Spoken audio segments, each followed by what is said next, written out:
नमस्कार, मी वनश्री पांडे तुम्हा सर्वांचं ऊर्जा विथ वनश्रीमध्ये स्वागत करते. सो आजचा जो आपला विषय आहे तो आहे ॲक्शन्स कसे एक्झिक्यूट करायचे. मग आपल्याला एखादी गोष्ट हवी असते, मग ती गोष्ट मिळवण्यासाठी आपले जे एफर्ट्स आहेत, जे ॲक्शन्स आहेत ते घडत नाहीत. सो ॲक्शन्स कसे घ्यायला हवेत, सो असाच हा सुंदर ॲक्शन प्लॅन मी तुमच्यासाठी घेऊन आली आहे. मग हा ॲक्शन प्लॅन तुम्ही तुमच्या mental, emotional, physical, financial, spiritual, personal, professional या कुठल्याही सेगमेंटसाठी वापरू शकता. येस, थोडी मेहनत घ्यावी लागते, कारण मेहनतीला पर्याय नाही आहे शेवटी. So action plan, paper, diary आणि पेन जे अवेलेबल असेल ते घेऊन बसायचं आहे आणि मी जे काय सांगते ते पटापट लिहून घ्यायचं आहे, कारण शेअरिंग इज केअरिंग. आणि मी जे काही तुमच्याबरोबर शेअर करते, माझा हाच प्रयत्न असतो की तुमच्या लाईफमध्ये सुद्धा ते ट्रान्सफॉर्मेशन घडावं, जे माझ्या आयुष्यामध्ये मी स्वतः अनुभवलं आहे. So are you ready guys? So तुमच्या डायरीमध्ये पहिल्यांदा वरती लिहायचं आहे ॲक्शन प्लॅन, आणि त्याच्या खाली डावीकडे पहिल्यांदा एक बॉक्स बनवायचा आहे आणि त्याच्यामध्ये लिहायचं आहे गोल किंवा एम. जसं मी म्हणाले की काही एम किंवा काही गोल असू शकतात. 10 किलो वजन कमी करायचं आहे, किंवा फॉरेनमध्ये सेटल व्हायचं आहे, किंवा IASची तयारी करायची आहे, किंवा घर घ्यायचं आहे, सोन्याचा नेकलेस घ्यायचा आहे, डायमंड घ्यायचे आहेत. जे काही गोल आणि एम्स तुमच्या हिशोबाने असतील ते तिथे लिहायचे. ओके, आता त्याच्या बाजूला एक बॉक्स करायचा आहे किंवा साधं लिहायचं आहे. म्हणजे इथे तुम्ही गोल लिहिलं, त्याच्या बाजूला लिहायचं आहे वाय.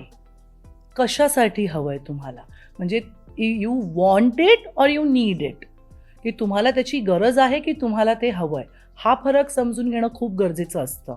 सो त्याच्यामध्ये सेकंड कॉलम जो आहे तो आहे वाय, की का तुम्हाला IAS व्हायचं आहे, किंवा का तुम्हाला बंगला हवा आहे, किंवा का तुम्हाला फॉरेन ट्रिपला जायचं आहे, किंवा वॉट एव्हर जे काही तुमचं तुम्ही गोल लिहिलेलं असेल त्याच्या पुढे लिहायचं आहे वाय.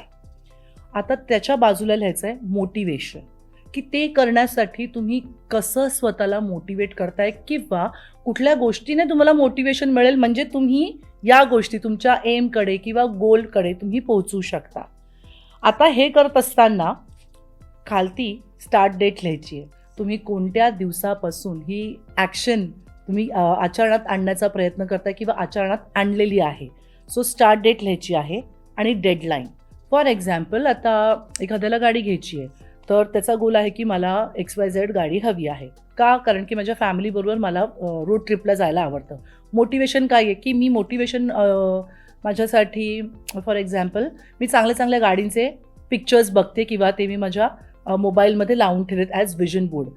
स्टार्ट डेट, समजा आजची तारीख आहे ती मी डेट लिहिली, आणि डेडलाईन की या वर्षभरात मला गाडी घ्यायची आहे आणि ती आलेली आहे. डेडलाईन का महत्त्वाची असते? कारण जेव्हा तुमच्याकडे एक लिमिटेड टाईम पिरियड असतो, तुम्ही जास्त पद्धतीने मेहनत करता आणि ती गोष्ट तुमच्याकडे यायला सुरुवात होते. सो स्टार्ट डेट लिहिलीत तुम्ही, त्याच्या बाजूला डेडलाईन लिहायचं आहे आणि त्याच्या बाजूला रिवॉर्डचा कॉलम करायचा आहे, की समजा हे माझं मॅनिफेस्टेशन किंवा हा जो माझा गोल आहे हा जर पूर्ण झाला तर मी स्वतःला काय रिवॉर्ड देईन. आणि reward can be any small thing. एक कौतुकाची पोचपावती जरी तुम्ही दिलीत, थाप जरी दिलीत, किंवा चॉकलेट, आईस्क्रीम, किंवा एक छोटीशी ट्रिप, जे तुम्हाला हवं असेल. हे काय आहे की हे स्वतःला मोटिवेट करतो या सगळ्या गोष्टींनी. सो ॲक्शन प्लॅन लिहिलं, गोल, वाय, मोटिवेशन, त्याच्यानंतर खालती स्टार्ट डेट, डेडलाईन आणि रिवॉर्ड. आता सेकंड पेजवरती लिहायचं आहे तुम्हाला ऑब्स्टिकल्स टू ओव्हरकम. जर हा गोल अचीव करण्यासाठी जे काही तुमच्यामध्ये ऑब्स्टिकल्स आहेत किंवा जे काय व्यत्यय येत आहेत किंवा अडथळे येत आहेत ते ओव्हरकम करण्यासाठी तुम्ही काय कराल. फॉर एक्झाम्पल, गाडी घ्यायची असेल, हवे तेवढे पैसे नाही आहेत तुमच्या काय म्हणतात त्याला अकाउंटमध्ये, किंवा तुम्हाला डाऊन पेमेंट करायची आहे, तर मग ते ओव्हरकम करण्यासाठी तुम्ही काय करू शकता. मे बी 1 वर्षाची डेडलाईन तुम्ही जर दिलेली असेल तर दर महिन्याला एक 2,000, 5,000, 10,000 तुमच्या हिशोबाने तुमच्या बजेटनुसार ते बाजूला काढू शकता. एक RD उघडू शकता आणि मग डाऊन पेमेंट करताना तुम्हाला जे पैसे आहेत ते ॲटलिस्ट थोडे का होईना ते सेव्हिंग होईल, आणि मग असं प्रोव्हिजन तुम्ही करू शकता. तर ऑब्स्टिकल्स टू ओव्हरकम. आणि लक्षात ठेवा फ्रेंड्स, हे जेव्हा तुम्ही लिहिता ना तेव्हा ते तुमच्या लक्षात राहतं.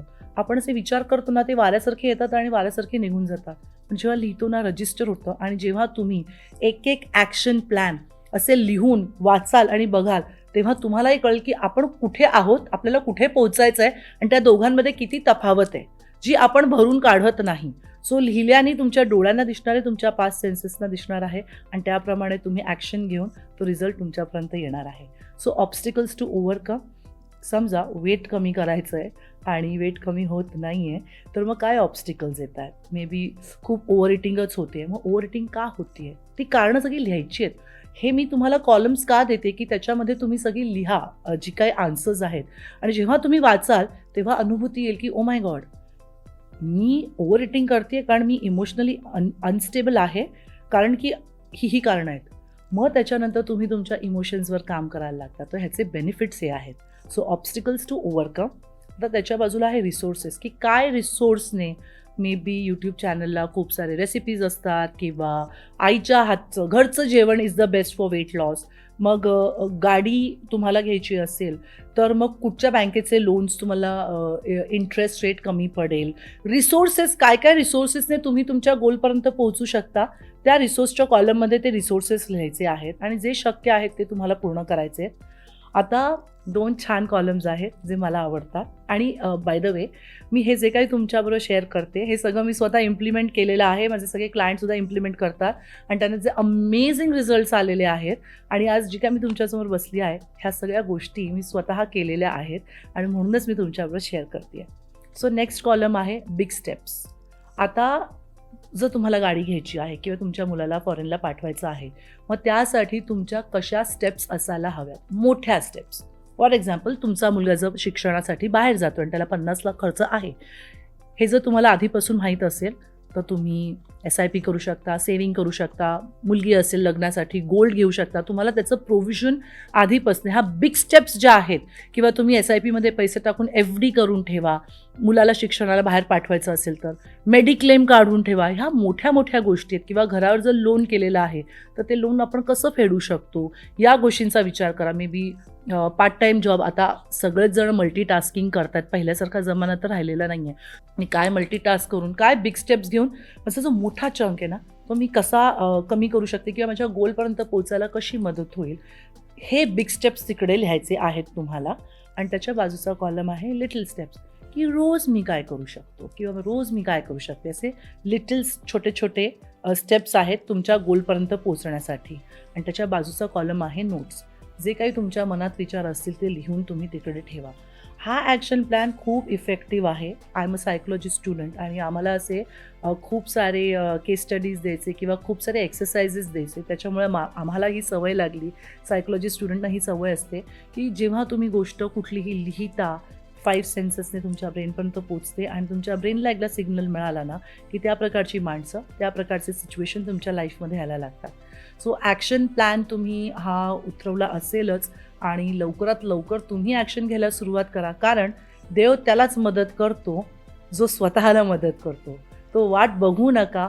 ॲक्शन प्लॅन आजपासूनच mental, emotional, physical, financial, personal, professional, any segment, तुम्ही जिथे कुठे अडला असाल, हा ॲक्शन प्लॅन तिकडे तुम्ही छानपैकी इम्प्लिमेंट करा. लिहा, वाचा, शांत बसा. काय लिहिलं आहे ते आत्मसात करा. तुम्ही काय लिहिलं हे तुम्हीच लिहिलं आहे, हे तुमच्या आत्मच आलेलं आहे. ते पूर्ण वाचा. जिथे जिथे ॲक्शन घ्यायची गरज असेल तिथे ॲक्शन्स घ्या आणि मग ॲक्शन्स घ्या. तुम्हाला लिहून देते, रिझल्ट्स तुमच्याकडे येतील. येस, पण त्याच्यासाठी पेशन्स असायला हवं. सो आजचा हा एपिसोड ॲक्शन प्लॅन तुम्हाला कसा वाटला आम्हाला नक्की कळवा. तुमचे मेसेजेस येतच आहेत म्हणून आम्हालासुद्धा प्रेरणा मिळत आहे वेगवेगळे विषय घेऊन यायची. सो आजचा हा एपिसोड कसा वाटला कमेंटमध्ये लिहून पाठवा तुम्ही. आणि हा एपिसोड जास्तीत जास्त लोकांपर्यंत शेअर करा, लाईक करा आणि आमचा हा चॅनल मज्जा पिंक सबस्क्राईब करा. Thank you so much.